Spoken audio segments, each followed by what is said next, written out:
আসসালামু আলাইকুম। কেমন আছেন আপনারা? আশা করি ভালো আছেন। শাপলা আমাদের জাতীয় ফুল। সাধারণত আমাদের দেশের খাল, বিল, নদী, নালা প্রচুর শাপলা ফুল ফুটে, স্পেশালি বর্ষাকালে। এছাড়াও এখন সারা বছরই বিলে ফুটে শাপলা ফুল।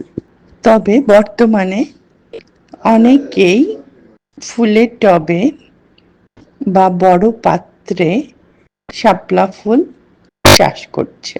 শাপলা ফুলের বীজ থেকেও গাছ হয়।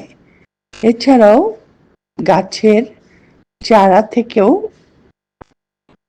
নতুন গাছের জন্ম হয়। এখন বর্তমানে ছাদে বা ব্যালকনিতে ছোট্ট একটি পাত্রেই পদ্ম বা শাপলা ফুলের চাষ করা হচ্ছে।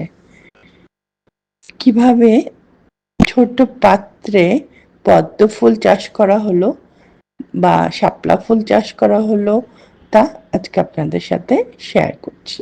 আমার ভিডিওগুলো যদি আপনাদের একটু হলেও উপকারে আসে বা ভালো লাগে, সাবস্ক্রাইব করার অনুরোধ রইল।